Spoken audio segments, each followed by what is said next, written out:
مگر روزہ دار یہ پہلے دیکھے گا کہ اس نے روزہ رکھا ہوا ہے، اور خون کا عطیہ دینے سے کیا اس کے اپنے روزے میں تو حرج واقع نہیں ہوگا، کمزوری نہ ہو جائے۔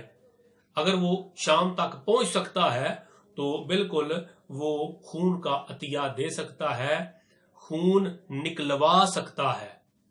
تو بدن میں چیز داخل کرنے سے روزہ ٹوٹ جائے گا، بدن سے چیز نکالنے سے خون نکل جائے یا خون ویسے نکل کے بہ جائے تو اس سے روزہ نہیں ٹوٹے گا۔ مسواک کرنے سے روزہ نہیں ٹوٹے گا، مسواک کرنا سنت ہے، وہ خشک مسواک کی جائے یا تر کی جائے اس سے روزہ نہیں ٹوٹے گا۔ اور 7واں مسئلہ یہ ہے کہ وکس لگائی جاتی ہے۔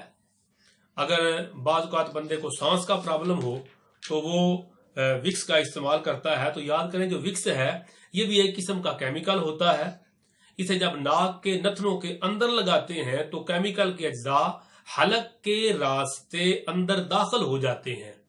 وکس ناک میں لگائی جائے، اس کے کیمیکل اجزاء وہ جسم کے اندر داخل ہوتے ہیں ناک کے ذریعے سے، تو اس سے روزہ ٹوٹ جائے گا۔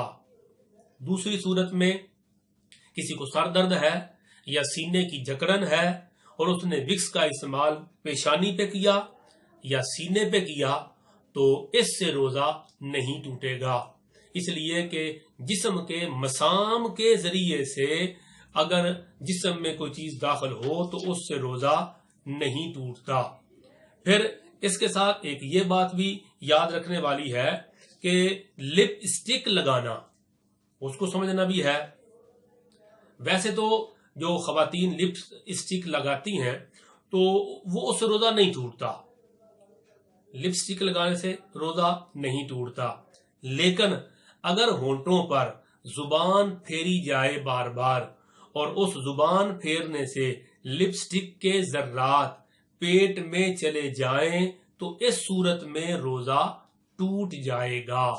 تو یہ بات پیش نظر رہنی چاہیے کہ لپ اسٹک جب لگائی تو پھر اس کو ہونٹوں کے ذریعے زبان کے ذریعے پیٹ تک نہ جانے دیا جائے۔ تو میں نے 8 مسائل آپ کی خدمت میں عرض کیے۔ رمضان المبارک میں روزہ ٹوٹنے کے جدید فقہی مسائل 8 بیان کیے۔ پہلا، انہیلر لینے سے روزہ ٹوٹ جائے گا۔ دوسرا، آنکھ میں دوا ڈالنے سے روزہ ٹوٹ جائے گا۔ تیسرا، کان میں دوا ڈالنے سے روزہ ٹوٹ جائے گا، روزہ نہیں ٹوٹے گا۔ کان میں دوا ڈالنے سے روزہ نہیں ٹوٹے گا۔ چوتھا، ناک میں دوا ڈالنے سے روزہ ٹوٹ جائے گا۔ پانچواں، ٹیکا لگانے سے، انجیکشن لینے سے روزہ ٹوٹ جائے گا۔ چھٹا، مسواک کرنے سے روزہ نہیں ٹوٹتا۔ ساتواں، نزلہ زکام میں وکس ناک پر لگائی جائے تو روزہ ٹوٹ جائے گا۔ پیشانی اور سینے وغیرہ یا کسی جسم پہ دوسرے حصے پہ لگائی جائے تو روزہ نہیں ٹوٹے گا۔ اور 8واں، لپ سٹک لگانے سے روزہ نہیں ٹوٹے گا تاں کہ بندہ لپ سٹک کو زبان کے ذریعے معدے تک نہ پہنچا دے۔ اس کی اگر بہت تفصیل چاہیے ہو ان سارے مسائل پر تو مفتی پروفیسر منیب الرحمان صاحب کی کتاب تفہیم المسائل میرے پیش نظر ہے۔ جلد اول کے اندر بھی، جلد دوم کے اندر بھی اس کی تفصیل موجود ہے۔ دوسرے علماء ذیشان نے بھی لکھا ہے۔ تو یہ جدید فقہی مسائل ہیں جن پر تبیان القرآن میں علامہ غلام رسول سعیدی رحمۃ اللہ تعالی نے بھی لکھا اور دیگر علماء ذیشان نے لکھا، تو اس کے حوالہ جات موجود ہیں، مگر میں نے آسانی کے پیش نظر وہ مسائل سادے انداز میں بیان کر دیے۔ رب ذوالجلال ہمیں صحیح طریقے سے ایمان اور احتساب کے ساتھ روزہ رکھنے کی توفیق عطا فرمائے، آمین۔ وما علینا الا البلاغ المبین۔